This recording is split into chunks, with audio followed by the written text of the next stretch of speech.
नमस्कार मंडळी, एक चमचा स्वाद चॅनलमध्ये तुम्हा सर्वांचे मनापासून खूप खूप स्वागत. चला मग मंडळी, आजच्या रेसिपीला सुरुवात करूया. आजची रेसिपी आहे पत्तागोबीचे पकोडे. साधी, सोपी आणि पटकन होणारा रेसिपी.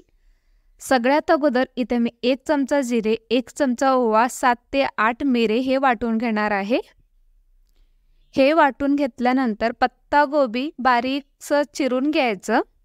तुम्हाला जितकं लागेल तितकं घ्यायचं. तर मी 2 वाटी असं पत्तागोबी कट केलेलं घेतलंय. 1 वाटी असं कोथिंबीर घेतलेलं आहे. बारीकसर कट करून घ्यायचं. भरपूर असं कोथिंबीर घालायचं. हे दोन्ही घातल्यानंतर ओवा, जिरे, मिरेची पूड घालायची, जे वाटून घेतले ते. यानंतर इथे मी आणखी थोडं वाटून घेणार आहे. 1 इंच अद्रक आणि 2 ते 3 असे हिरवी मिरची वाटून घेणार आहे. ह्याच्यामुळं खूप छान टेस्ट लागतं ह्या पकोड्यांना. हे वाटून घेतलेलं या पत्तागोबीमध्ये घातलंय.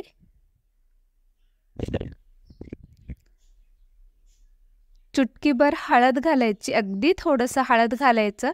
चवीप्रमाणे मीठ घालायचं आणि लागेल तर तुम्हाला लाल तिखटही घालू शकता. इथं चवीप्रमाणे मी अर्धा चमचा असं घातलेलं आहे. आता हे सगळं एकजीव करून घ्यायचं, छानसं मिक्स करून घ्यायचं. हे मिक्स करून घेतल्यानंतर हलकं हलकंसं पाणी सुटायला लागतं.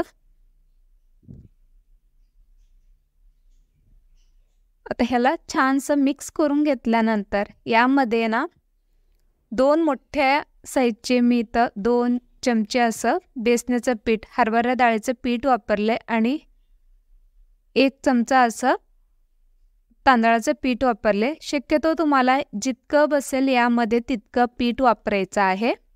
इथं मोठ्या चमच्याने 2 चमचे असं वापरले. आणखी लागेल तर ह्याच्यामध्ये तुम्ही घालू शकता पिठाचं प्रमाण. आणि 1 चमचा असं तांदळाचं पीठ घातले. आता हे सगळं मिक्स करून घ्यायचं.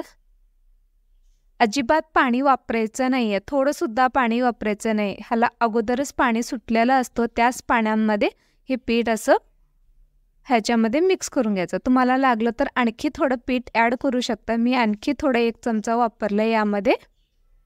आता ह्याला छानसं मिक्स करून घ्यायचं. तुम्हीच बघू शकता, अजिबात पाणी वापरलं नाही आणि लागणार सुद्धा नाही आहे पाणी. आणि कांदासुद्धा वापरला नाही, तरी पण पकोडे कुरकुरीत असं झालेलं आहे. कांद्यामुळे आणि एखाद वेळेस मऊ पडू शकतो, लेकिन पत्तागोबीमुळे अजिबात मऊ पडणार नाही आहे. आणखी थोडं मी पीठ वापरलं आहे, 1 चमचा असं. आता हे मिक्स करून घेतल्यानंतर कढईमध्ये तेल घालून गॅस चालू करून घ्यायचं. तेल तापवून घ्यायचं आणि ह्यामध्ये पकोडे सोडून घ्यायचं. ह्याचं काही आकार वगैरे काही नाही आहे. जसं वेगळं एडवाकडं आकार असं तसंच वेडवाकडं वगैरे टेस्टही खूप छान येतं, कुरकुरीत असं लागतं. तुम्ही जसं आहे तसंच छोटे छोटे आकाराचे पकोडे सोडू शकता.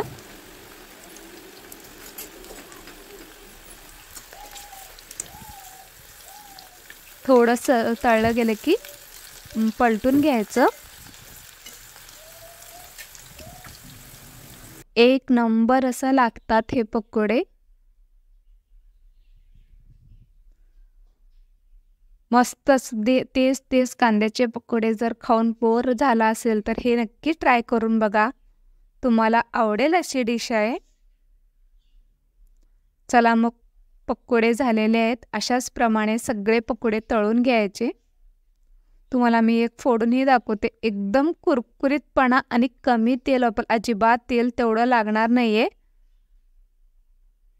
एकदम कुरकुरीत आणि खुसखुसीतपणा झालं आहे. एकदम छानपैकी झालेला आहे. त्यासोबत पकोड्यासोबत चहा आणि कांदा 1 नंबर लागतो. तुम्ही ट्राय करून बघा.